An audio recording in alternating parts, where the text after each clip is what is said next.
sila ang pumili. Attorney, pwede ba namin kausapin ito, no? O sige, kako. So, 10 ang nag-interview sa kanila na ombudsman na lawyers. Pero, bago sila interviewin, kinausap nila ako na kung pwede, mag-focus lamang muna kay former Speaker Martin Romualdez at saka kay Zaldico. Pero itong solar na to, ay hindi, naging ghost electricity. Kuryenteng hindi talaga kuryente. Nakuryente lang tayo, ika nga.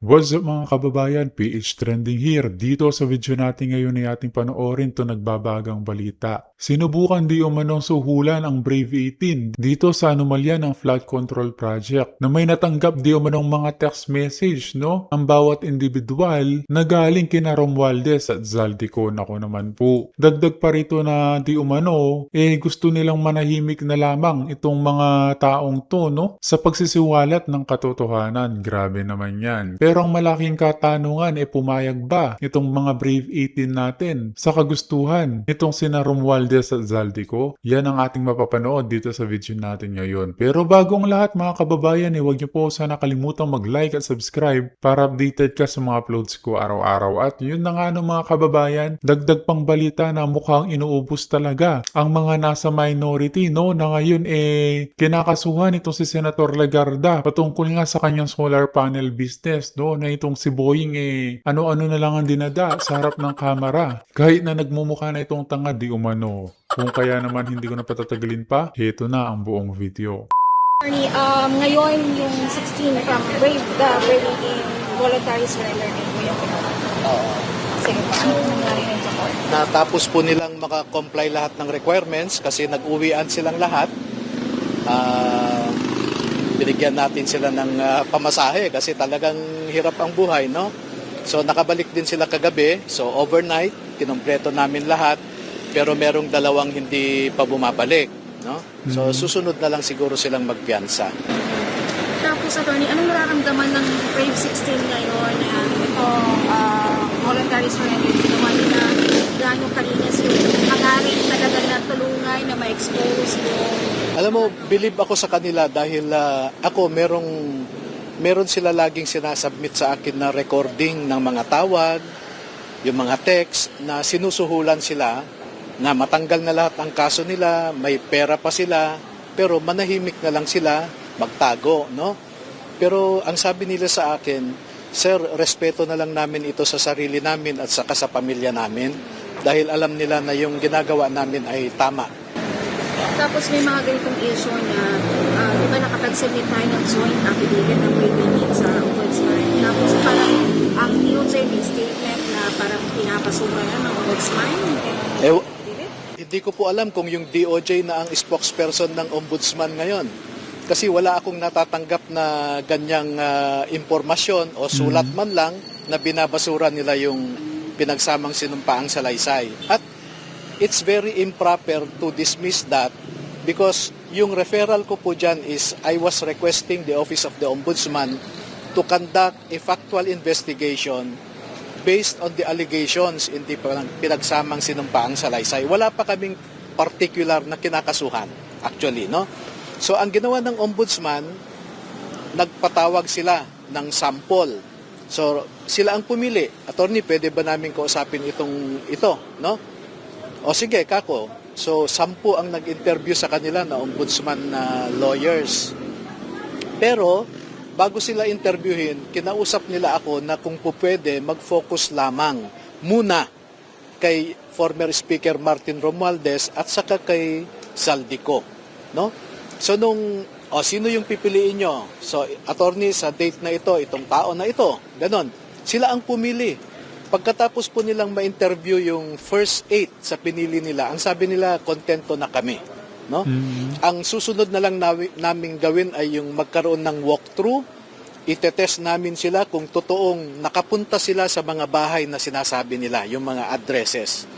At nakasakay ang mga ombudsman lawyers sa isang van, may driver na taga-ombudsman, may nag-video, at tinanong nila, nasaan dito yung bahay ni ganito, bahay ni congressman ganyan, no?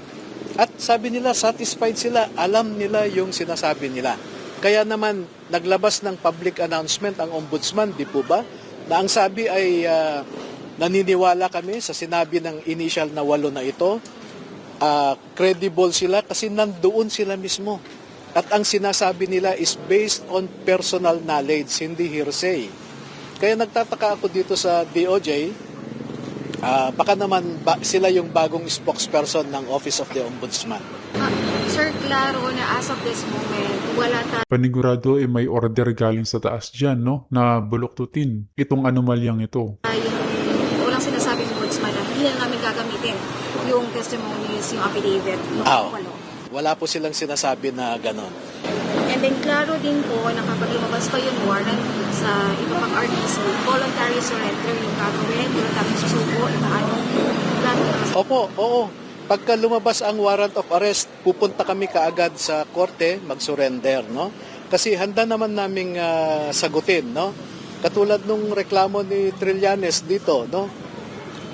Makikita mo sa information pa lang, mali na yung factual appreciation ng National Prosecution Service. Ang sinasabi nila ay sinabi daw ng mga sundalong ito yung ganitong factual allegation. Pero pag babasahin mo yung affidavit, wala silang sinasabing ganon. No? Tapos attorney, kayo, kasi may next move natin, kasi we heard, pupunta naman tayo sa RTC para sumuko dito. Oo. So susunod, pupunta ako sa suspetsa ko na magre-release ng warrant of arrest anytime. So uunahan ko na, no? Na nandito na ako, mag-post na ako ng bail. Pero I want to assure everybody, no? Gusto kong ipanatag ang kalooban ng ating mga kababayan na paninindigan po ito ng mga kasundaluhan natin, yung nag-affidavit. Kung ano yung sinabi nila ay patotohanan nila yan, no? Attorney, paano yun? Kasi syempre ang kapasidad ng grade 16 natin, financially, diba? Paano kung lumabas na sinusunod ng warrant? Well, may bail bond, anong mangyayari? sa ngayon ay nagtutulungan kaming mag-asawa. Pero marami nang nagte-text sa akin na tutulong sila. No? Ang hinihingi na lamang nila kung saan sila magpapadala. Pero very sensitive and ticklish issue kasi yon. Kasi kung maglabas tayo ng account sa mga hindi natin kakilala, baka may drug lord dyan o mga kriminal na mag-deposit. So, ang klaro, maraming gustong tumulong talaga at naniniwala dito sa mga testimonies ng community. Opo, marami pong gustong tumulong, no? Hindi ko na lang babanggitin siguro muna kasi baka meron akong hindi mabanggit. Pero ang dami na po na nagme-message sa akin, natutulong sila. At dito naman sa video na to mga kababayan ay ating panoorin itong si Boying, no? Na kung saan nagkaroon siya ng press briefing release. Dito nga sa binabalak na kasuhan naman ngayon itong si Senator Legarta at itong si Representative Leviste. Anak ng teteng naman talaga. Inuubos talaga nila ang mga nasa minority, no? May sakatuparan lamang nila ang binabalak nilang no election sa taong 2028 di umano. Ating pakinggan to mga kababayan. For preliminary investigation. Ito ay laban kay Edwin Garjola, isang congressman na contractor. Ilang counts yun? Malversation. Pero how many counts? Marami. 20 plus counts of malversation. And then, yung sa kabilang banda naman, yung isang kaso ifa-file natin, iba naman ang kanyang tema ay laban kay Leandro Leviste at kay Senator Loren Legarda. Leandro Leviste and Senator sa nanay niya kay Senator Loren Legarda for PI. Yung unang kaso, contractor yon, yung yung mga ginawa niya na self-dealing sa loob ng Kongreso, tsaka yung trabaho na hindi dapat ginagawa ng isang congressman ay ginawa niya. Alam na, contractor, di ba? Alam niyo na yan, conflict of interest, TH, Republic Act 3019. Yung kay Leandro Leviste naman ay mabigat na kaso kasi yung kanilang pagkahawak na eksklusibo sa solar ay talaga nagdulot ng damage sa ating republika. sapagkat hindi naman sila tumupad sa kanilang dapat tuparin at hindi nila ginawa yung dapat nilang gawin at para bang basta malinaw na malinaw yung kaso na ang kanilang ginawa ay labag sa batas.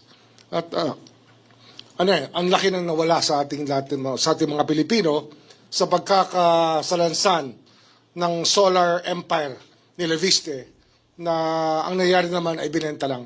Hindi naman talaga tumupad sa pagpapakuryente ng ating republika.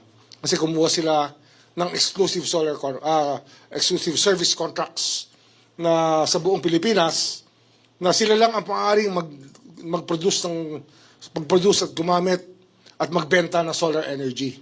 Na talagang taliwas naman sa batas ng Diyos. Kasi ang araw ay para sa lahat ng tao. Sila ngayon parang sila ang nagmamay-ari ng araw, ng power ng araw para to the detriment of to the exclusion of other Filipinos and other investors.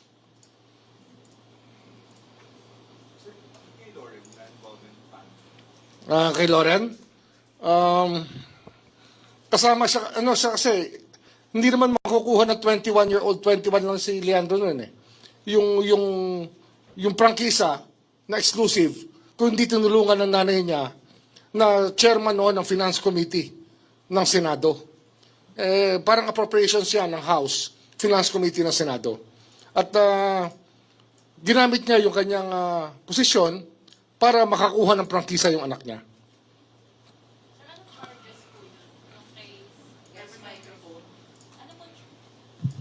Evan Alvarez po, UNTV. Ano pong charges yung pang APPI po kay Senator Loren and Representative Leandro?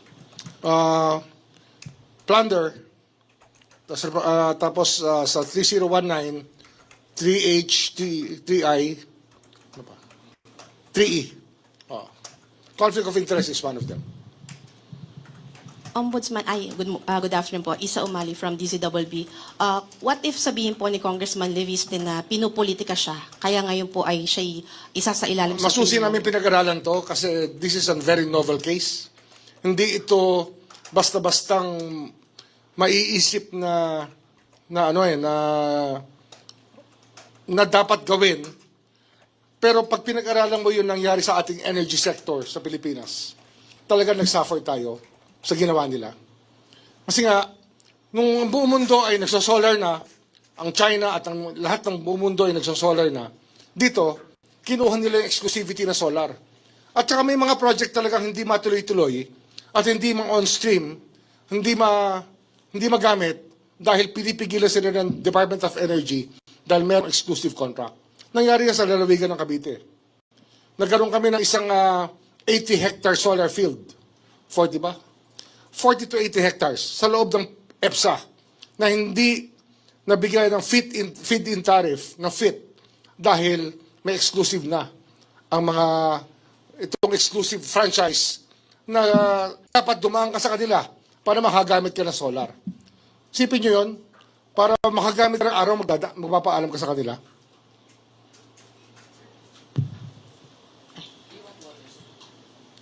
Ombudsman, meron po tayong timeline for the filing of cases po. Thank you. Ito na. Okay. Napirmahan ko na yung information. Yung 4PI, nandito yung information, sorry. Napirmahan ko na yung charge sheet para sa PI. At di ba meron tayong mga ghost projects na binitira. Dito, ghost electricity. Pangako nila magpo-produce sila ng kuryente. Pangako nila sa Philippine Energy Plan, nakalimbag itong dapat production na gagawin ng solar. Pero hindi nila ginawa. Binenta lang, kumita lang ng pera, pero hindi nila ginawa. Kung meron silang ginawa, kakaunti, kakarampot. Hindi kagaya ng pinangako nila na gagawin nila. Kasi nga, ang ating yung ating energy mix, yung ating energy projections, especially Department of Energy, it relies on projections on how much power we will need as a country. So, ang mix dyan, meron dyan na generated ng thermal plants, natural gas plants, diesel plants, coal plants, kasama solar. Yung solar hindi dumating. So, kaya ang taas-taas ng presyo ng kuryente natin, isang dahilan yan. Of course, dito sa Manila, ibang usapan naman yung taas ng presyo ng kuryente. Kagaya na sabi ng Pangulo, itong systems loss ay isang dahilan kung ba't mataas ang kuryente natin. Pero itong solar na to, na dapat pinroduce at in-accomplish ni Leviste sa kanyang pagkakuha ng prangkisa, ay hindi, naging ghost electricity. Kuryenteng hindi talaga kuryente. Na-kuryente lang tayo, ika nga. But feeling ko mga kababayan, nagmamagaling lang itong si Boying. Anong pinagsasabi niya? Na kaya may solar ay para makatipid ang taong bayan at mga ilang individual. Mukhang may pinaplano naman itong si Boying, mga kababayan. Sir, Eric from Inquirer po. Just to clarify, yung plunder and graph po, both Legarda po and Leviste? Yes, both. Both. Then, sir, may amount po ba tayo? How much amount yung involved dun po sa mga contract?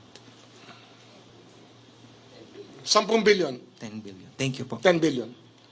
Pero bukod pa yan sa projected na damage talaga sa atin. Hindi, yung 10 billion, yun lang yung sa contract lang yan no? Pero yung nawala sa atin ay hundreds of billions sa ating mga Pilipino. Sir, good afternoon po. Sir Joseph sa GMA.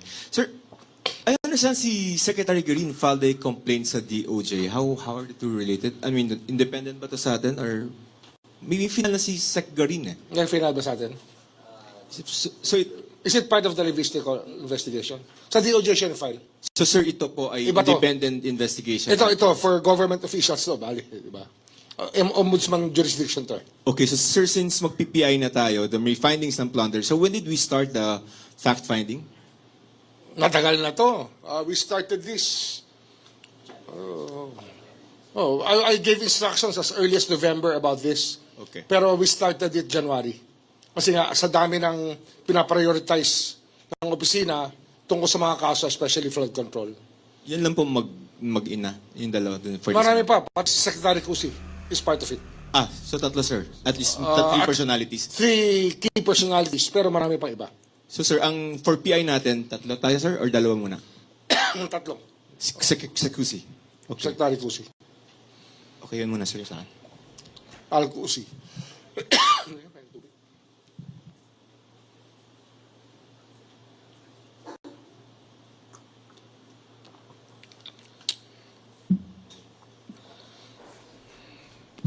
Wala nang tanong.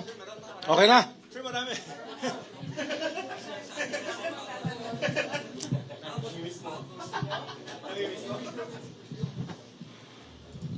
Good afternoon, sir. Yaneska Panti, GMA News Online. Sir, update lang po dun sa obstruction of justice complaint filed against Senators Cayetano and Robin Padilla. I understand nag-file ng counter-affidavit si Senator Cayetano. Yes. How about Senator In-acknowledge Padilla? namin yan.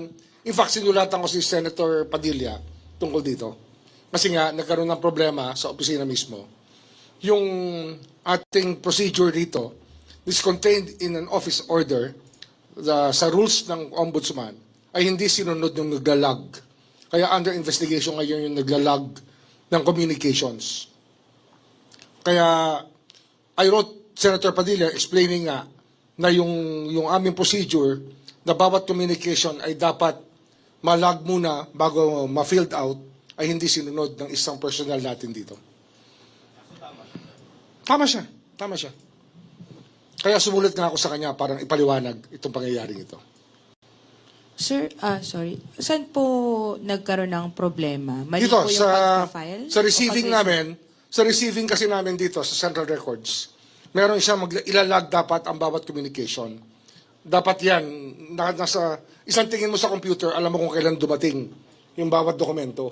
Ito, hindi nila nilag, dinala kagad sa division na nag-investigate ng obstruction of justice. Hindi nilagay sa Central Records. Kasi, ginawa namin ito para walang parking. Ang sistema dito, kasi maraming nagrereklamo na may parking daw dito sa Office of the Ombudsman. Ang ginawa namin dito, ang bawat communication ngayon, kinakailangan malag kagad. So sa araw na to, alam namin kung ano dumating at kung ano status makikita namin ang bawat dokumento. Dito, hindi niya ni-record. Diniretso niya. That's a grave offense when it comes to an office like the Ombudsman's Office. Under disciplinary investigation ito. So sir, given that hiccup, nag-file na po ba si Senator Padilla ng counter affidavit? Yes, Nag-file nag-file na siya. rin siya. Nag-file siya. Sir, do we expect resolution on this We complaint? will see. This is being evaluated by the pool of investigators. Okay, sir. So, nag-reply na din si Senator Cayetano Yes, and nag-reply na. Padilla, both of Yes, them. yes. Are you at liberty to share how they defended Actually, themselves? I don't micromanage, but alam ko nag-file na sila, so it's going to be resolved by the people who were assigned to do it. I don't even know who's on top of it kasi ayoko ngang micromanage ko yung mga bagay dito, hindi tama eh. So, sir, yung sa process lang, yung obstruction of justice will be filed before the Sandiganbayan if ever? Or administrative case lang ba ito? Yun ang pinag-uusapan pa. Kasi nga, pwede itong sa RTC, pwede ito sa Sandiganbayan. Pwede rin sa DOJ muna. So, we're looking at it now, kung saan papunta to. Thank you, sir.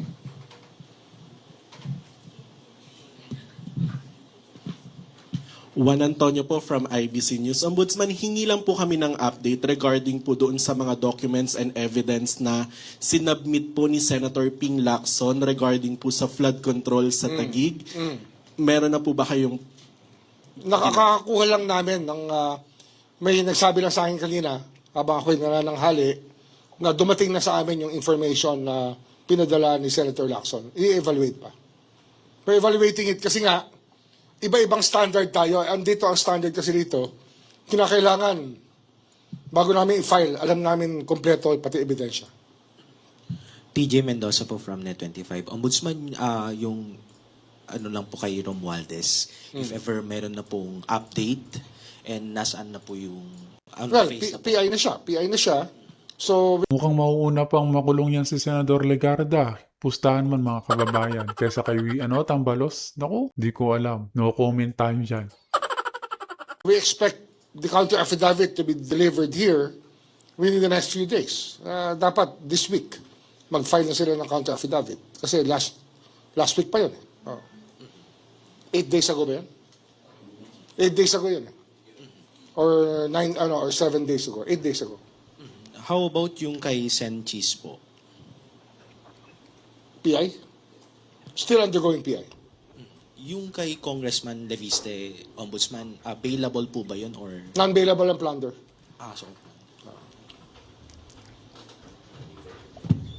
Pati yung kay Mr. Garjola, kay Congressman Garjola, non-bailable yun kasi malversation naman. Sir, short lang. Kay Kong Cordiola, any circumstances lang, sir? Short, brief description of the circumstances? Magre-release kami ng press statement. Okay. Sir, kay Speaker Martin. Sir, kailan po natin napadala yung subpoena? Ay, yung Order order to file a counter affidavit? Friday siguro yun, no? Friday, last week. So, yun po yung reckoning natin ng 15 days? Yes. Sir, pahingin lang namin kayo ng reaction kasi his camp recently issued a statement, no? Basically on the use of the former bodyguards. Parang bakit daw po ginagamit yun against We're him? not here to discuss the evidence that we are using against these people. Hindi namin pinag-uusapan yan. We leave it to the courts and to the panel of investigators to appreciate the veracity and value of the evidence that we are producing. Pero sir, ihimayin ko lang. There were 18, pero ang ginamit niya lang po is 8, di ba? And this underwent a rigorous, maybe, vetting? Tama ba? Pinag-aralan talaga yan. Pinag-aralan ng gusto yan. So hindi po yung 18 na yung Hindi dinidiscredit? yung 18. Kasi yung 18 nga, imposible yun eh. The impossibility of having 18 people for 2 years together, doing everything together for 3 years, na hindi sila naghihiwalay, na parehong-pareho lahat na nakita nila. Kahit tayo alam natin kung gumawa ng affidavit ang isang tao at pinapirma kayo at sinabi na, oh, all these 32 are subscribing to that affidavit kasi magkasama sila ng 2 taon na magkasama sila, hindi sila naghihiwalay. Tama ba yan o mali? Mali yun di ba? Mali. Oh, imposible, di ba? Oh. Sir, himayin ko lang, kay APC kasi sir, last time that we had a press conference, July 17th, you said na, ay kasi hindi, nakasabit naman yung dalawa sir, di ba? Pati si Aplaska. Nakasabit. Oh. And that time you said that it was already submitted for resolution. Yun nga, for resolution pero hindi pa nire-resolve. Okay. It's still being resolved. 60 days naman usual, sir, no? Yeah, Matagal. yeah. Okay. 60-day period. Okay po. Yun muna, sir. Okay? Sir, may we get confirmation lang po if suspended po si San Pablo Vice Mayor Justin? Yes, yes. No, the mayor and vice mayor are both suspended. And sir, meron lang po, for the record lang po, kung ano pong details lang po, bakit po suspended? Preventive I think suspension. we can produce a press kit for that. Okay. Last call. Wala na? Okay. Marami na storya. Marami na storya. Okay. Isa-isahin nyo na yung storya nyo. Wala bang ano, sir, sa motion to discharge Secretary Bunoan? Ano yan? Pinag-aaralan namin ngayon yan. Pero, Kasi magbigay ako ng instructions. I want him to be forthcoming about everything. To give the complete information. Hindi pwede mag-hold back the information.